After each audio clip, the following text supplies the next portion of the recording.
So I'm Des at Austinville Anglicans, and with me is Jenny, our warden, and we're continuing our Easter 4 discussion. As you know, Easter 4 looks at Jesus being the Good Shepherd.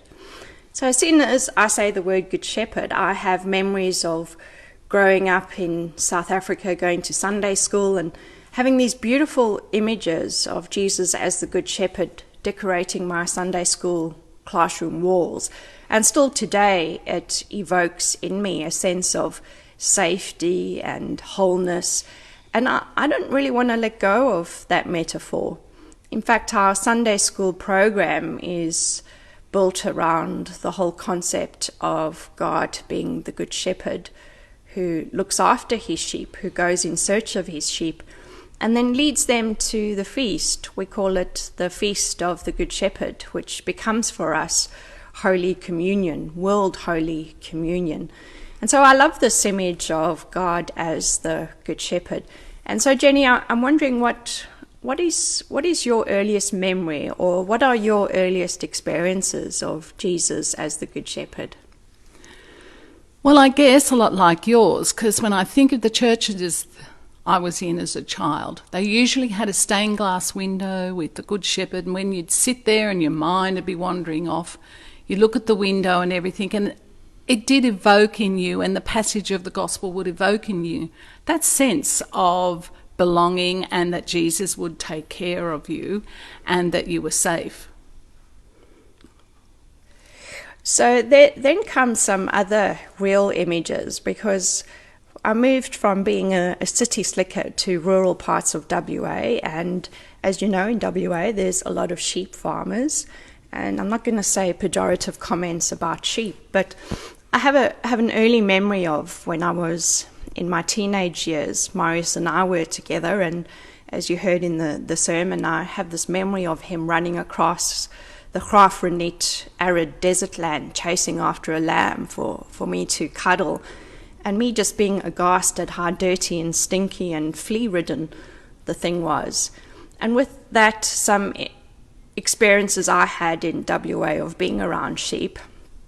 They're not that pretty, and they do smell, and they seem to have something attached to their backsides. You know, that expression in WA, I don't know if you have it in northern New South Wales, but in WA they talk about rattle your dags, which means hurry up, and a dag is obviously some poo that is crusted on the back wall of a sheep. So if Jesus is a good shepherd and he's chasing down lost sheep and he's leading sheep, he doesn't smell that good.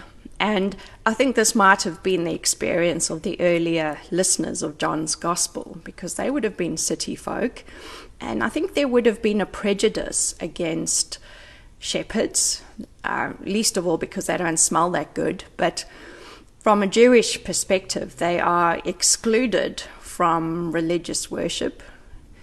And so I'm quite surprised at the other side of this image, that Jesus chooses an image of someone who is a social outcast as a metaphor for himself. He says, I am the Good Shepherd.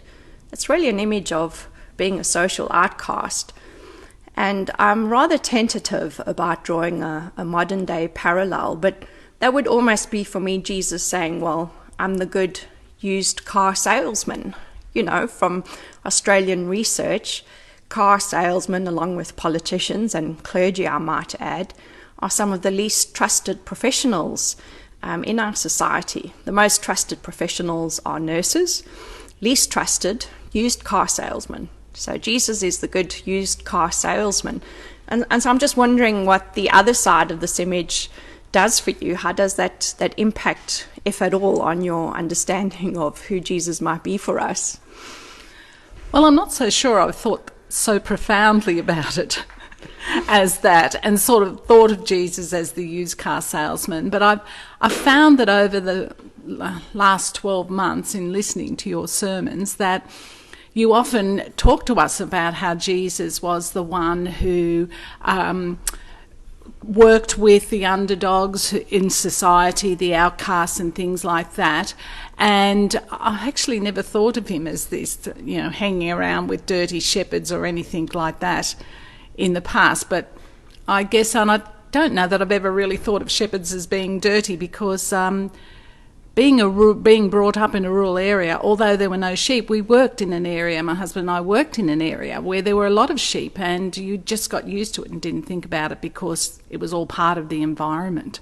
Okay, so it could be that I'm wrong, and that for the people listening to Jesus, that they might not be as alarmed as I am by Jesus comparing himself to the Good Shepherd. Maybe, as you say, it was normative for them in the way it's normative for you growing up and being used to a more rural environment. But one thing I do know is that even when I was much younger, the stories of the nativity, the birth of Jesus, and a big thing is made about the fact that the angels share the good news first with the shepherds.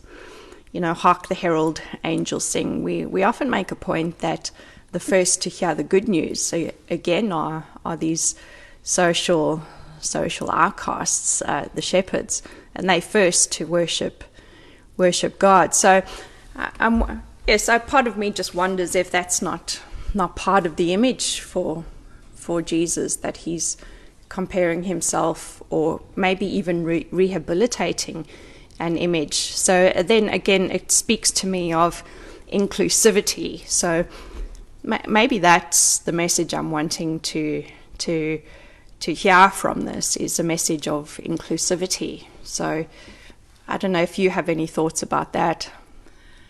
It's interesting because I think it's sort of multifaceted, because you could go down that angle and say, yes, it is the story of inclusivity. It's also the story of how Jesus cares about us and how we can rely on him and things like that. It's also a story about how, or tells us what it would have been like, I think, for Jesus when he was preaching to the people and the hierarchy in the temple and this sort of thing. And I think that the whole story, when you sit back and think about it, from my childhood, it would have been, Jesus takes care of the sheep and he looks after us, and we can feel safe with him.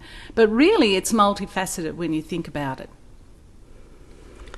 Yeah, I suppose I like that as a way out. I like the idea of it being multifaceted. So maybe if we roll the dice, and another angle into the story could be some exegesis meaning, I suppose, digging into the story like an archaeologist digs into sand to find evidence.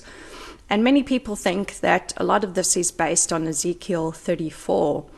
And what that means is that Jesus, as the Good Shepherd, actually becomes political activism, because here he is then critiquing the religious leaders of his day and the political leaders of his day, in that Ezekiel 34 comments that the religious and political leaders of Israel at the time were eating the fat and, killing the lambs and wearing their wool, but none of them were feeding their sheep. So it becomes then a story of how religious authority and political authority can be self-serving at the expense of people.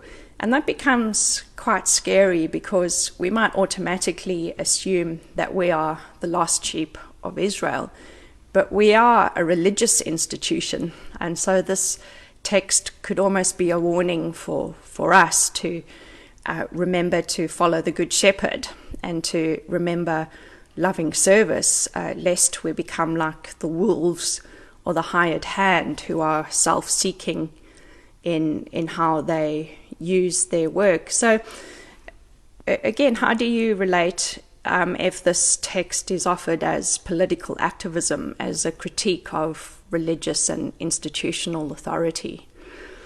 Oh, I think we're all relating a lot politically these days, and I think part of that is because we have access to so many different viewpoints on the political scene, and the world being in a common crisis right now, overriding everything. It just, I think, means that there is a lot of political agenda as well.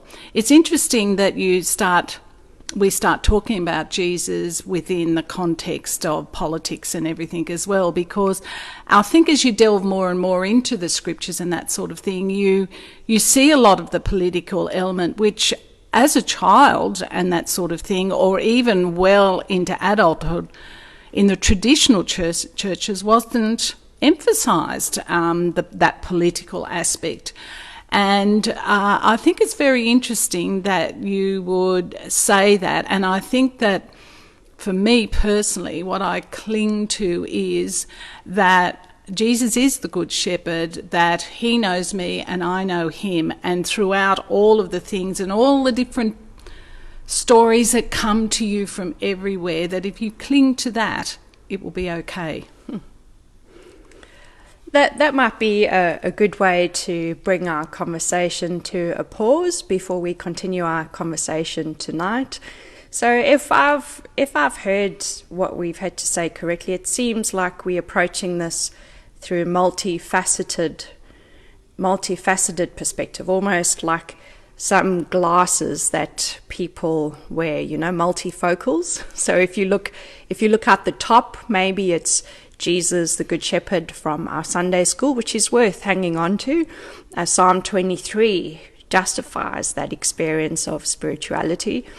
But then there's also the other side of embracing and being inclusive and rehabilitating and using an image of being a social outcast to describe who he is.